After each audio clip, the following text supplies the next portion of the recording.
हे उल्का उद्धव पटवर्धन उल्काच किचनमध्ये आपणा सर्वांचं स्वागत आहे. मी आज आपल्याला तुरडाळीची आमटी मुळा घालून करून दाखवणार आहे. त्याच्यासाठी ही मी तुरडाळ घेतली आहे आणि हा मुळा घेतला आहे. आता आधी काय करणार आहे तर मुळा सोलून घेऊन त्याची कापं काढून डाळीबरोबर आपण शिजत टाकणार आहोत. आणि मुळा आणि डाळ दोन्ही शिजवून घेऊन मग पुढची कृती तुम्हाला आमटीची दाखवते. ही आमटी खूप सुंदर लागते. आमटी भात एकदम मस्त लागतो, असा टेस्टी. अशी मी तुम्हाला आमटी करून दाखवणार आहे. आधी कापून दाखवते मुळा.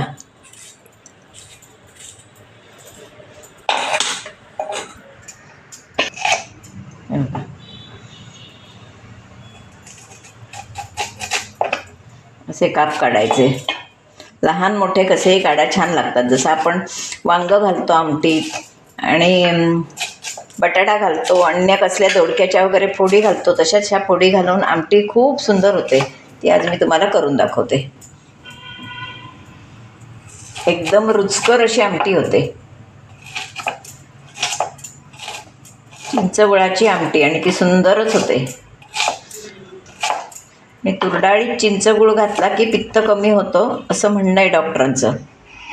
लाईटच्या कुकरला डाळ धुवून आणि हा मुळा दोन्ही शिजत ठेवते. तर आपली ही डाळ छानपैकी शिजून तयार आहे. हे बघा ती सुंदर शिजली. आता आपण आमटीला फोडणी तयार करूया. ही पातेली चांगली तापली आहे. फोडणी छानपैकी करून घेऊया. 2 दाणे मेथीचे पण घालणार आहे. या आमटीला मेथीचा वास पण छान लागतो. जिरं,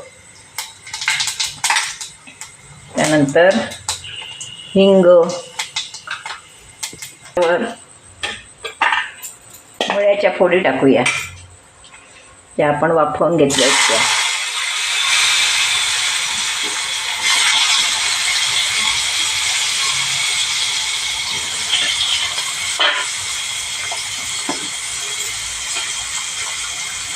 त्यावर आता हळद घालूया.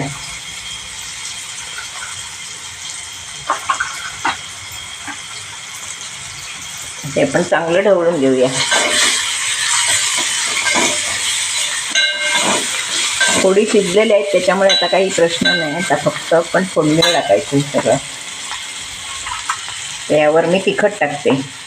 फोडणीत तिखट टाकलं की त्याचा रंग छान येतो. तिखट टाकलंय.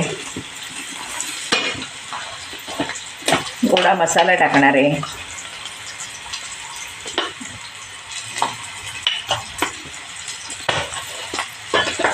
आणि आता आपण हा मसाला चांगला परतून घेऊया.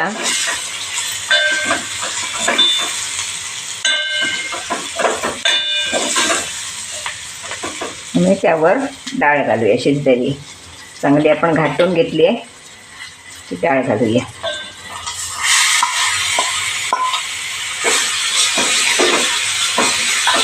आहा, सुंदर वास येतोय.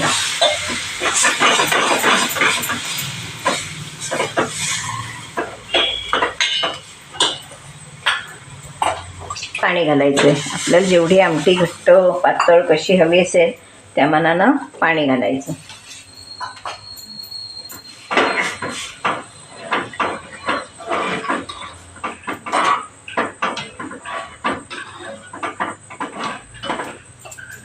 आपली आमटी. तर आपण त्याच्यात मीठ घालणार आहोत, चवीप्रमाणे मीठ. हातानं घातलं की अंदाज छान समजतो आपल्याला. घालणार आहे. चिंचेची चव छान येते या आमटीला. थोडा गूळ, ओलं खोबरं घालणार आणि बारीक चिरलेली कोथिंबीर.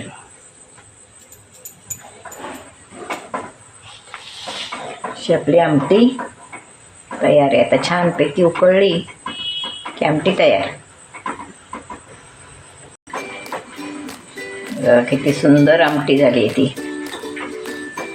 मस्तपैकी आमटी भात, झकास. बरोबर आंब्याचं लोणचं, आवळ्याचं लोणचं, अशी आपली आमटी तयार आहे. तर ही आमटी मी कशी केली हा माझा व्हिडिओ तुम्ही पूर्णपणे बघा. डाळ कशी शिजवून घेतली होती, मुळा कसा चिरला होता, हा माझा व्हिडिओ तुम्ही पूर्णपणे बघा. आणि माझा व्हिडिओ जर तुम्हाला आवडला लाईक करा, शेअर करा, सबस्क्राईब करा, बेल आयकॉन बटन दाबायला विसरू नका. धन्यवाद.